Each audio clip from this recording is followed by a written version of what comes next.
Assalamualaikum warahmatullahi wabarakatuh. Selamat sore dan salam sejahtera bagi kita semua. Perkenalkan, nama saya Cantia Kapani, NIM 2102361201064, kelas B Manajemen.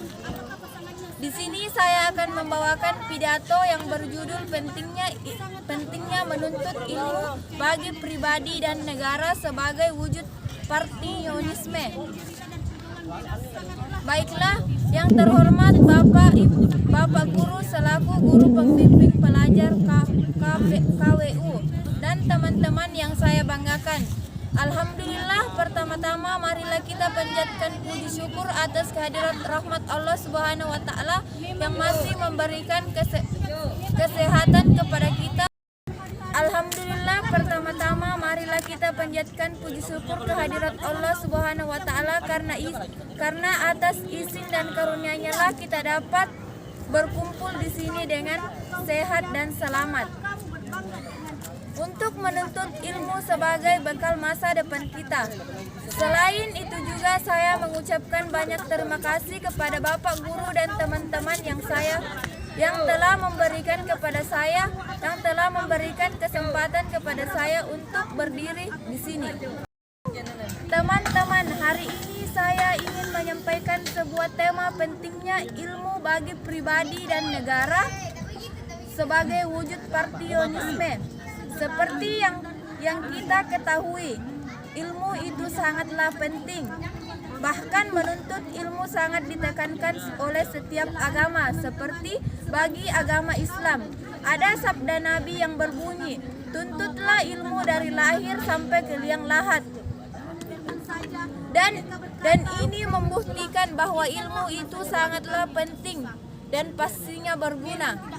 Karena dengan ilmu pengetahuan yang kita miliki bisa mengantarkan kita ke dalam kesuksesan, tapi bukan hanya ilmu semata-mata yang mengantarkan kita ke dalam kesuksesan, tetapi juga dengan perilaku moral yang baik dan kerja keras.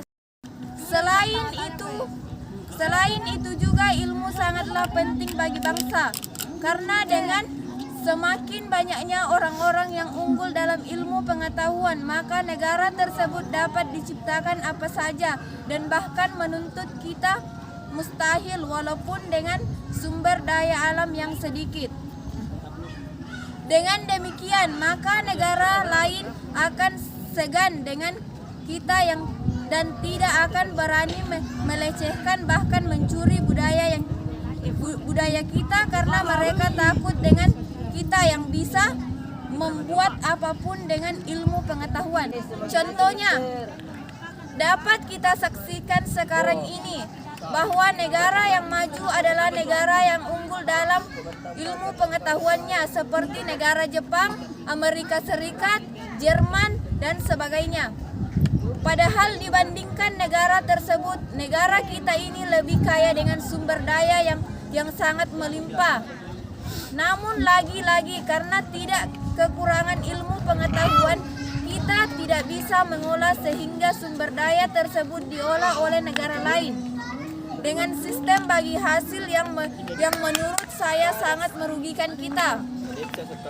Misalnya saja yang diolah seperti emas kita namun hanya menerima pajak sebesar 20% saja.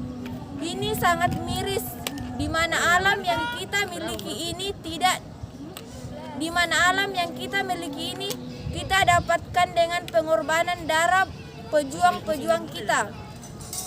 Namun mereka yang memperoleh keuntungan besar, itu semua karena ilmu pengetahuan yang mereka miliki. Teman, inilah bukti bahwa ilmu itu sangatlah penting bagi kita maupun negara kita. Yang mana dengan ilmu pengetahuan yang kita miliki apapun itu, maka sama saja kita membantu negara kita yang tercinta ini untuk bangkit dari keterpurukan dan menjadi negara yang maju dan mengantarkan kita pada kesuksesan, di mana dengan kesuksesan kita maka kita akan memiliki hidup yang lebih baik, dan dengan majunya negara kita maka kemiskinan dan kelaparan akan berkurang. kesejahteraan akan tercipta dan tidak ada lagi kesenjangan sosial. Oleh karena itu, marilah teman-teman, semua kita berusaha menimpahkan ilmu dengan sebaik-baiknya dan belajar dengan sungguh-sungguh. Janganlah kita menyepelekan apa yang sekarang ini kita lakukan. Yang berlalu biarlah berlalu, menjadi pelajaran bagi kita semua, dan yang kita lakukan sekarang buatlah menjadi pijakan untuk masa depan yang lebih baik. Berpikirlah untuk maju, karena kesuksesan ditentukan dari sekarang. Apa yang kita lakukan hari ini itulah yang menentukan kita esok hari. Seperti kata pepatah, apa yang kau tanam itulah yang kau tuai. Maka dari itu janganlah kita baru menyesal di keesokan hari. Namun sebelum saya akhiri pidato yang saya bawakan, ini saya tekankan kepada teman-teman bahwa ilmu yang kita miliki juga harus diiringi dengan moral kemanusiaan yang baik.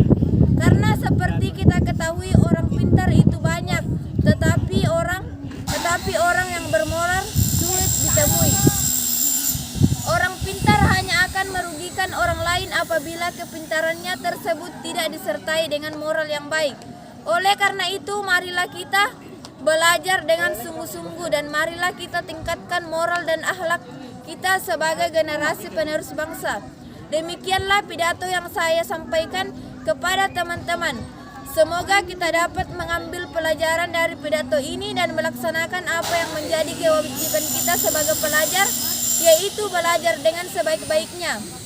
Saya juga memohon maaf apabila ada salah kata atau kata yang kurang berkenan di hati teman-teman. Wabillahi taufiq wa hidayah. Wassalamualaikum warahmatullahi wabarakatuh.